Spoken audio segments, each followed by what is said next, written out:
अस्सलाम वालेकुम तमाम तलबा तलबात को शहजाद साइंस एकेडमी में खुश आमदीद कहते हैं। आज एक नए लेक्चर में जिसमें हम न्यूमेरिकल को स्टडी करेंगे। एक न्यूमेरिकल अप्रोच आपको दी जाएगी।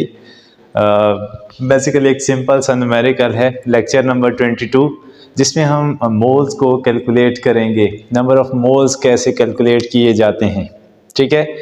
Lecture number 22 numerical approach calculation of number of moles. कुछ इसके एग्जांपल हम देख रहे हैं कि नंबर ऑफ़ मोल्स को हम स्टडी कैसे करेंगे, कैलकुलेट कैसे किए जा सकते हैं। एक सिंपल सी अप्रोच है, लेकिन ये केमिस्ट्री की बेसिक्स हैं न्यूमेरिक्स कि आप जब तक इन कैलकुलेशन को स्टडी नहीं करेंगे आपको एक्सपेरिमेंटल अप्रोच में डिफ़िकल्टीज आएंगी। जब आप एक्सपेरिमेंट कर लेते हैं तो किसी चीज़ की आपको नंबर ऑफ़ मोल्स फाइंड करने होते हैं, जैसे कि हम मोलैरिटी में कैलकुलेट करते हैं, तो उस वक्त आपको डिफ़िकल्टीज़ पेश आएंगी। तो उसके लिए नंबर ऑफ़ मोल्स कैलकुलेशन सीखना ज़रूरी है। तो इसमें बेसिकली जो हम फार्मूला यूज़ करते हैं मोल्स कैलकुलेशन में, तो moles is equals to mass in grams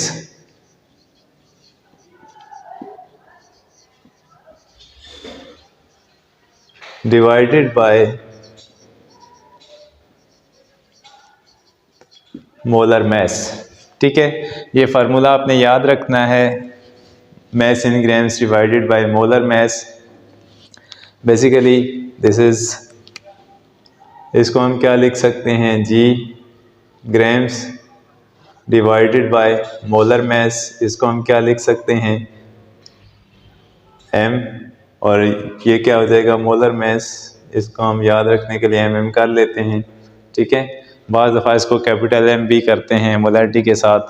तो कैपिटल M बेसिकली हम मोलैरिटी के लिए लिख रहे होते हैं। सबसे पहले आपने जो गिवन है हमें, a balloon filled with 5 gram of hydrogen. अब 5 ग्राम ऑफ हाइड्रोजन के हमने मोल्स कैलकुलेट करने हैं। जो क्वेश्चन हम स्टार्ट करेंगे, सॉल्यूशन इसका, इस सॉल्यूशन में हमें गिवन क्या किया गया है। गिवन जो चीज़ है मास ऑफ हाइड्रोजन,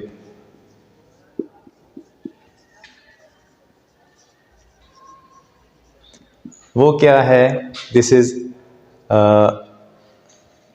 5 ग्राम्स, ठीक है। अब इसके अलावा जो हाइड्रोजन है, इसके लिए हमें एक और चाहिए, मोलर मास ऑफ हाइड्रोजन। जो हमने कैलकुलेट करने हैं वो मोल्स ऑफ हाइड्रोजन, वो हमें कैलकुलेट करने पड़ेंगे, ठीक है।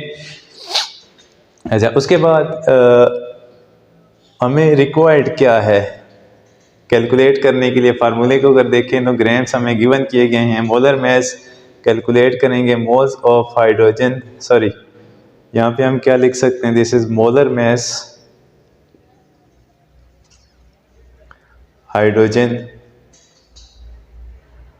ठीक है। अब यहाँ पे जो हाइड्रोजन का मॉलिक्यूलर फार्मूला होता है, या हाइड्रोजन का जो फार्मूला है वो H2 है, ठीक है।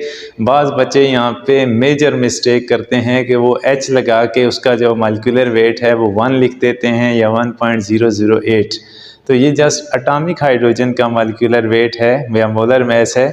हाइड्रोजन का मॉलिक्यूलर वेट नहीं है जिसको हम मोलर गैस कहें, क्योंकि हाइड्रोजन जो है वो मॉलिक्यूलर स्टेट में एग्जिस्ट करता है। तो इसका जो मॉलिक्यूलर मास, मोलर मास आएगा, दिस इज 2 ग्राम पर मोल, ठीक है।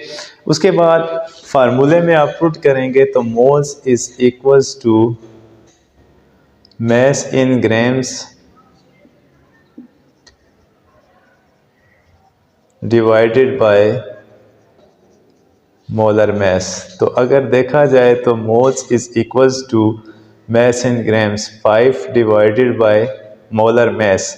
इसको अगर डिफ्रेंशिएट करने के लिए एक M लिख देते हैं, कैपिटल M, तो 5 डिवाइडेड बाय 2, तो ये क्या आ जाएगा, moles is equals to 2.5 moles of hydrogen, ठीक है। कि यहाँ पे जो हमें 5 ग्राम हाइड्रोजन गिवन किया गया था उसमें कितने हाइड्रोजन के मोल्स हो सकते हैं, तो यहाँ पे 2.5 moles of hydrogen in 5 gram of hydrogen. ये था एग्जांपल नंबर 1। एग्जाम्पल नंबर 2 में अगर जाते हैं, a block of ice that weighs 100 gram, तो यहाँ पे स्टार्ट करते हैं इसको। अब इसमें जो गिवन है हमें पहले वो हम नोट करेंगे। mass of ice is equals to 100 ग्राम। ठीक है, उसके बाद यहाँ पे जो ज़रूरी चीज़ है समझने वाली वो आइस है। ये एक सिंपल सा क्वेश्चन है जो बच्चे छोड़ के आ जाते हैं। बाद बच्चों को आइस का फार्मूला याद नहीं रहता। बेसिकली ये स्टेट ऑफ मैटर चेंज हो रहा है, तो बाद बच्चे इसमें भी कंफ्यूज हो जाते हैं। तो यहाँ पे हमारे पास H2O है, मैं 3 जगहों पे H2O लिख रहा हूँ। ठीक है, H2O, H2O and H2O। H2O liquid, H2O solid और H2O गैस। बाज़ बच्चे यहाँ पे गलती करते हैं, वो क्या करते हैं कि उनको आइस का फार्मूला नहीं आता और इस न्यूमेरिकल को छोड़ देते हैं। ठीक है, ये बहुत सिंपल क्वेश्चन है। आइस मीन के अगर आपके पास ऐसी सिचुएशन आती है कि लिक्विड वाटर हो, लिक्विड H2O, तो उसको हम क्या कहेंगे, वाटर, बिकॉज कि वाटर अपनी स्टेट को चेंज कर रहा है। अगर लिक्विड स्टेट में होता है तो सिंपल उसको वाटर कहते हैं, अगर सॉलिड स्टेट में है तो उसको हम क्या कहेंगे, आइस। बिकॉज कि जब हम क्या करते हैं, यहाँ पे हम रिवर्सिबल रिएक्शन को डिस्कस नहीं कर रहे हैं, जस्ट ये एरोज के जरिए समझा रहा हूँ कि लिक्विड से हम सॉलिड में जा रहे हैं, सॉलिड से गैसियस में जा रहे हैं। टेम्परेचर की बात नहीं है, जस्ट फार्मूलाज के ऊपर हम बेस कर रहे हैं। सॉलिड होगा तो उसको आइस, जब गैसियस स्टेट में चला जाता है तो इसको हम क्या कहेंगे, steam. Steam mean gas, vapour state, vapour of water. तो यहाँ पे आइस का फार्मूला क्या होगा, H2O। ठीक है, अच्छा उसके बाद हमें क्या चाहिए, मोल्स ऑफ आइस। अच्छा, उसी तरह से अगर हम फार्मूले के ऊपर बेस करें तो मोल्स कैलकुलेट करने के लिए हमें 2 चीज़ें चाहिए, मैस इन ग्राम्स जो कि हमें गिवन किया गया है क्वेश्चन में, उसके बाद molar mass of ice. Molar mass of ice H2O, ये कैलकुलेट कैसे करेंगे, हाइड्रोजन का जो वेट है, मॉलिक्यूलर वेट, यहाँ पे हाइड्रोजन एटॉमिक वेट इसका 1 है, 1.008। आप अपनी आसानी के लिए 1 यूज़ कर सकते हैं। 1 मल्टीप्लाई बाई 2, ये जो 2 है, प्लस ऑक्सीजन का जो वेट है 16, तो टोटल इसका वेट कितना आ जाएगा, 18, सॉरी जो मोलर मैस है 18 gram per mole. This is molar mass. अच्छा, उसके बाद मोल्स कैलकुलेट करेंगे तो moles is equals to mass in grams divided by molar mass। तो यहाँ पे अगर आप पुट करें mass in grams कितना है इसका, 100 डिवाइडेड बाय 18। 18 को अगर आप डिवाइड करते हैं 100 के साथ, तो यहाँ पे 18 को हम मल्टीप्लाई कर लेते हैं 5, 8 5 0, 40 और 90। ठीक है, ये तकरीबन लेट्स से कि हमारे पास 5.56 मोल्स ऑफ आइस आ जाएंगे।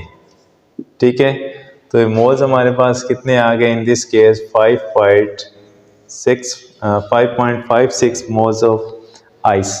तो ये बेसिकली 2 एग्जांपल थे जिससे हमने आपको गाइड किया है कि मोल्स कैसे कैलकुलेट कर सकते हैं स्टार्टिंग फ्रॉम ग्राम्स। ठीक है, ये एक सिंपल सा लेक्चर था जो कि आपको प्रोवाइड किया गया है। अगर आपको हमारी वीडियोस अच्छी लग रही हैं तो प्लीज़ इसको लाइक और शेयर कीजिएगा। एक नए लेक्चर, नए न्यूमेरिक अप्रोच के साथ हम जल्द ही आपकी खिदमत में हाजिर होंगे। तब तक के लिए अल्लाह हाफिज़।